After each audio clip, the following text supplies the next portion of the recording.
Olá, hoje é quinta-feira, 15 de abril de 2021. Eu mudei um pouco o cenário para vir para o cenário aqui no meu escritório, na frente do escritório da Isabel, é, local onde eu gravo as intervenções nas séries Neumann Entrevista e Dois Dedos de Prosa. E eu estou neste momento com dois programas antológicos dessas séries, tanto que resolvi antecipar a gravação e a edição.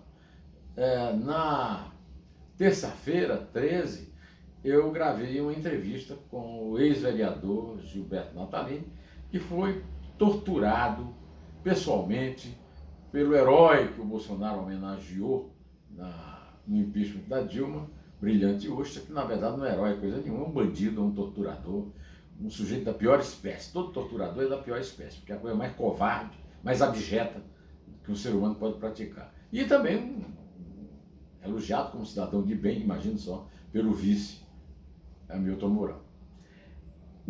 Na quarta-feira, dia seguinte, eu fiz um programa Dois Dedos de Prosa com o jornalista Jorge Antônio Barros, que no Jornal do Brasil, no Globo e hoje no site Quarentena News, acompanha a história das milícias nas comunidades do Rio, tendo sido ele, no jornal o Globo, que lançou pela primeira vez esse nome, quando se usava mais uma denominação mais indireta, aquela tal da Polícia Mineira, né?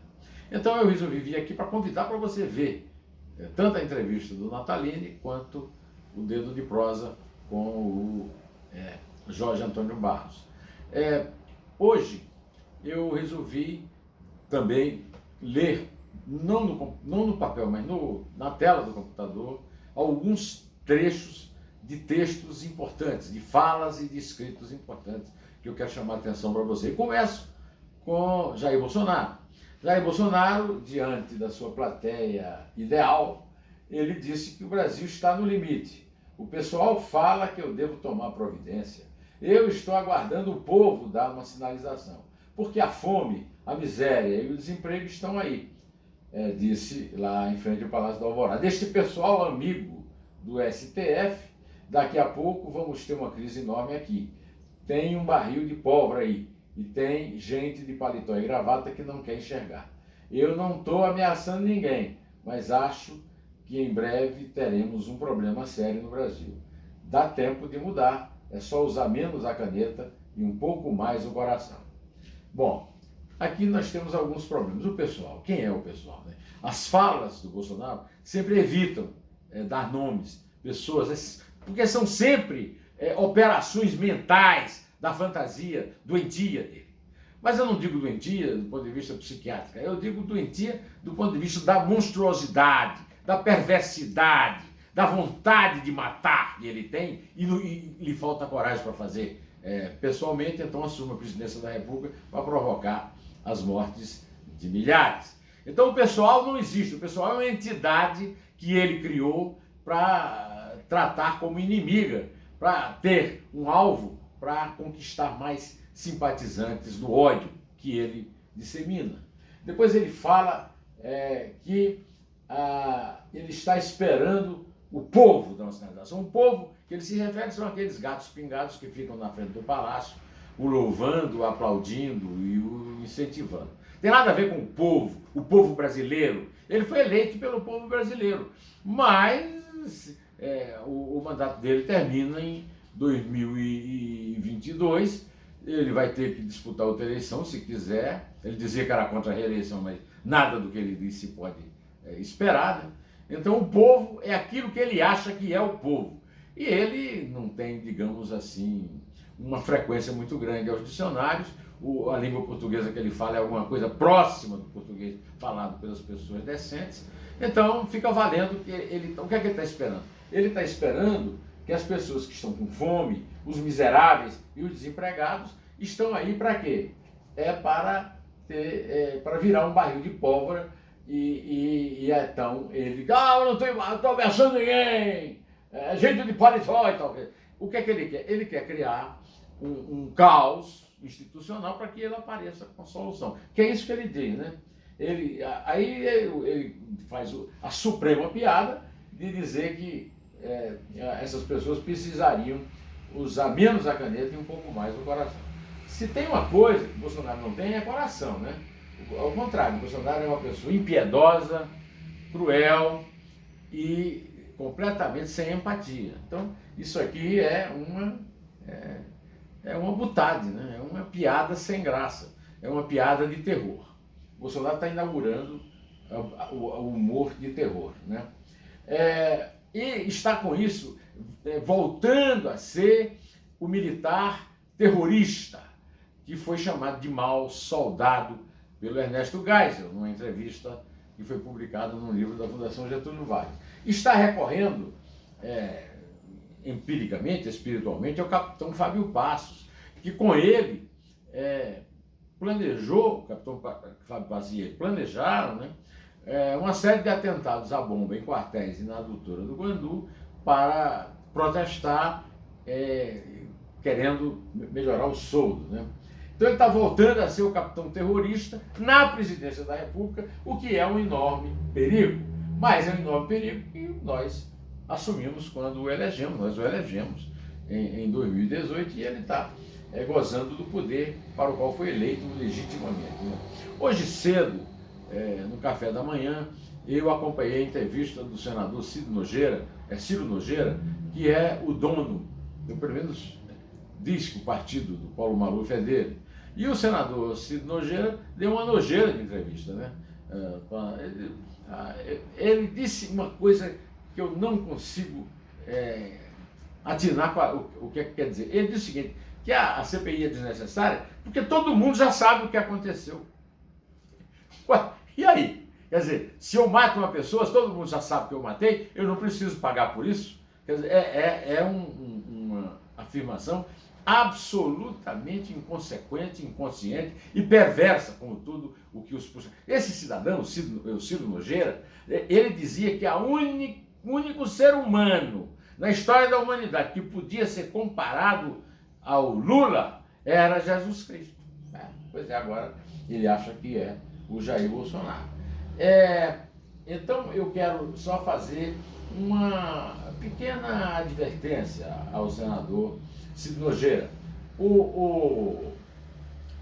Hoje, o Jornal do Meu Trabalho, o Estadão, publicou um editorial intitulado Ameaças e Arreganhos. Eu vou ler aqui para você a metade de um parágrafo, para não tomar muito do seu tempo, em que diz o seguinte: Bolsonaro menosprezou a doença, trocou 3 vezes de ministro da Saúde, desestimulou medidas de distanciamento social, rejeitou o uso de máscara, incentivou aglomerações, fez campanha por remédios inócuos, sabotou a vacinação e hostilizou países dos quais dependemos para obter insumos para a imunização. É isso que a CPI vai investigar, a CPI do Senado, que o senador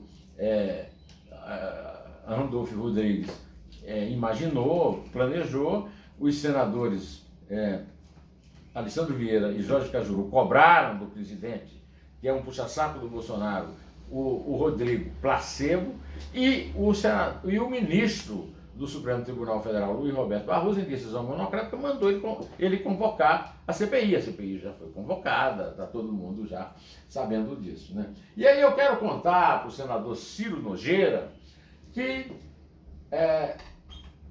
segundo o balanço do consórcio de veículos que dá as informações que o Ministério da Saúde nos nega,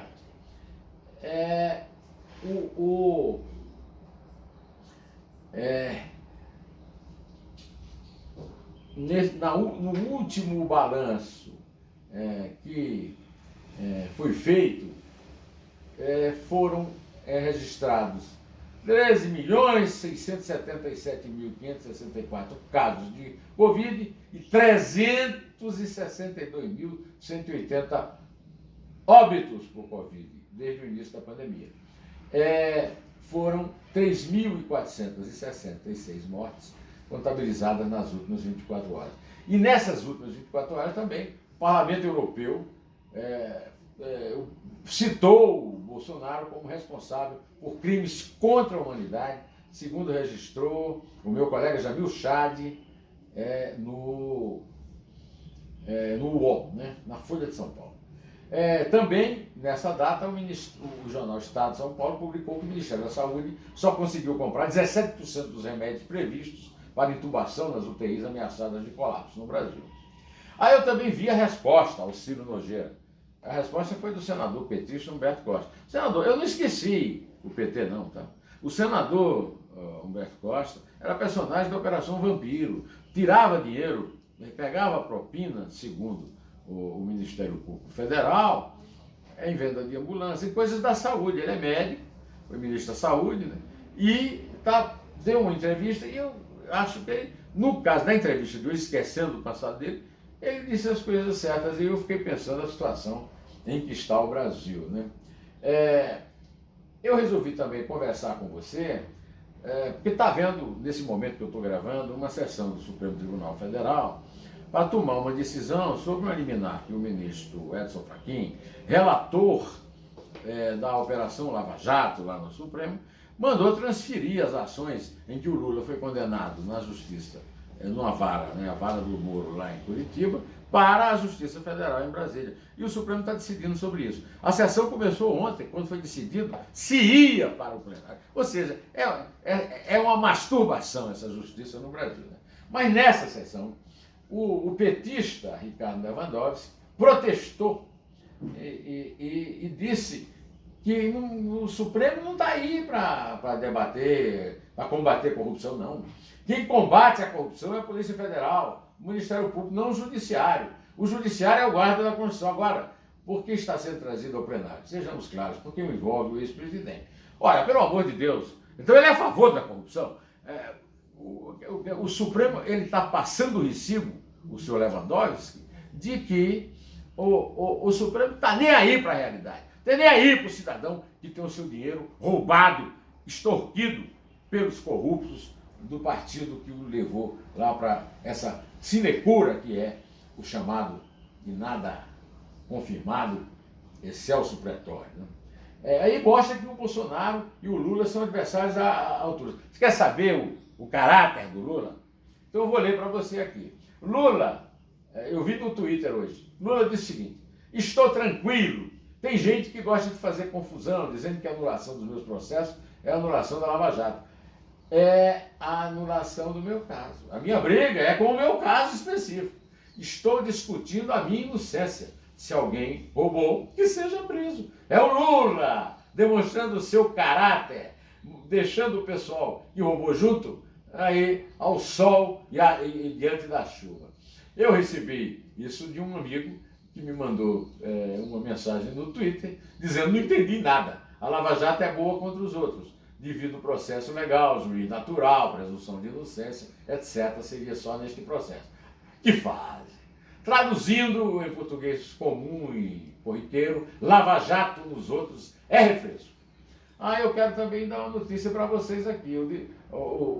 Quando o Moro pediu demissão do Ministério da Justiça e da Segurança Pública, ele disse que o Bolsonaro estava querendo interferir na Polícia Federal. E o Bolsonaro chegou a cogitar o delegado Alexandre Saraiva, que era o diretor, o superintendente da Polícia Federal no Amazonas, para ser diretor-geral. Mas, no fim, ele nomeou o tal de Alexandre Ramagem, que é o presidente da Agência Brasileira de Inteligência, ou seja, de mentira, de intriga, não tem nada a ver com inteligência, e o Alexandre de Moraes não deixou que ele fosse. E aí o que é que ele fez? Ele nomeou agora o Anderson Torres, ministro da Justiça, que era outro que ele estava pretendendo dar metade do ministério, a metade de segurança pública, e agora o Alexandre Saraiva caiu em desgraça. O Alexandre Saraiva perdeu até o comando do Amazonas porque enviou ontem ao Supremo Tribunal Federal notícia-crime contra o ministro do Meio Ambiente, Ricardo Salles, por obstrução de investigação ambiental, organização criminosa e favorecimento de madeireiros. A justificativa é que o delegado já havia sido comunicado sobre a mudança. É muita coincidência, né? Então, meus amigos, é isso que eu tenho a lhe contar. Mas eu não poderia deixar sem falar hoje do do caso do menino Henry. Eu escolhi para citar uma referência que a minha querida amiga Cora Ronen, filha do grande gênio da literatura, Paulo Ronen, que era húngaro e que brilhou em português no Brasil quando fugiu da Hungria, né? Escreveu no jornal o Globo, onde ela trabalha, né? E ela escreveu especificamente sobre a namorada do Jairo Júnior, a senhora Monique Medeiros. Ela escreveu que mãe é essa, é o artigo dela. Como explicar essa mãe? Como entender essa mãe? Como justificar uma mãe que tira selfie na delegacia antes de depor sobre a morte do filho e que um dia depois do enterro vai ao salão? Seu comportamento nega tudo o que sentimos, tudo o que aprendemos. Pois então eu quero dizer para você que além de ser o cenário do Neumann Entrevista e do Dois Dedos de Prosa, eu me inspirei para vir para cá, lendo no computador, para imitar o Nando Moura, que fez um brilhante vídeo que você precisa ver lá no perfil dele, né? no YouTube, elogiando rasgadamente uma pessoa de quem ele dizia não gostar, que era o deputado federal Kim Kataguiri, pela enorme contribuição que o Kim Kataguiri dá em resgatar um pouco de verdade, um pouco de caráter dentro daquele antro de submundo, do crime organizado, das milícias, que é o Congresso Nacional. Então eu quero aqui mandar uma saudação para o Nando Moura e para o Kim Kataguiri, e vou me despedindo aqui de você, direto ao assunto, em pé, e só a verdade salvará as nossas vidas.